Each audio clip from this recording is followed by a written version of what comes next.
I hope you're well and hope you're already focused on Jesus. We've been looking at the commands of Jesus because we believe that every command of Jesus liberates us so that we can have our love perfected through the presence of Jesus Christ in our lives.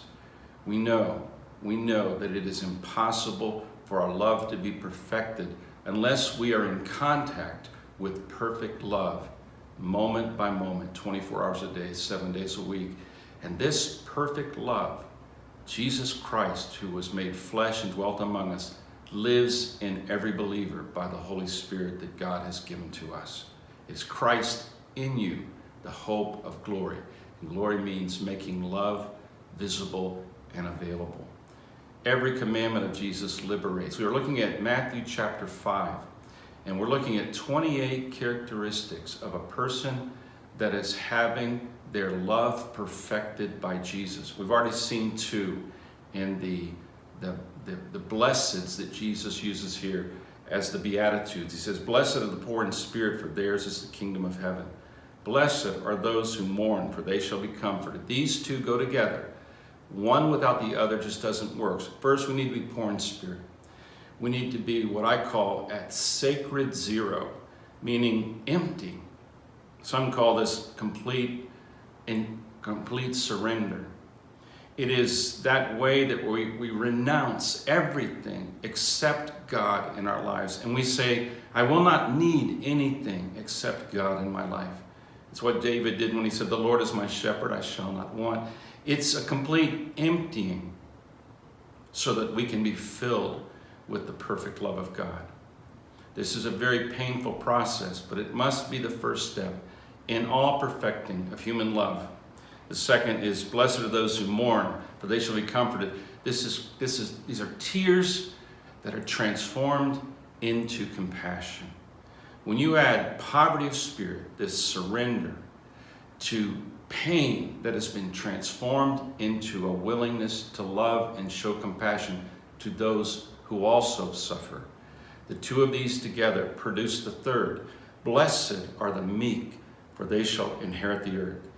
Poor in spirit, mourning, and blessed are the meek, for they shall inherit the earth. This earth was created to see a kind of power used by men and women, but it is not the power of weapons or of manipulation or of hate or of racism. It is the power of humility, meekness, power under the control of God. In my lifetime, I saw a manifestation of this kind of power used by Martin Luther King Jr. in the 1960s in the United States when I was a young boy and then a teenager. I can remember clearly how that man approached the injustice of racism in the United States. He did not have weapons. He did not have power. He did not have money. He had something that was more powerful. He had a humility of the character of Jesus that was in his life. He was living from the inside out. And someone has described this power as producing a type of person called the Terrible Meek. The Terrible Meek. When Jesus was in the presence of Pilate, Jesus was the Terrible Meek. He scared Pilate to death. Jesus did not need a weapon. He had within him the weapon that wins the victory and inherits the earth. It's called perfected love, and in Jesus' case, perfect love. My love is not perfect. I'm a sinner. I still fail.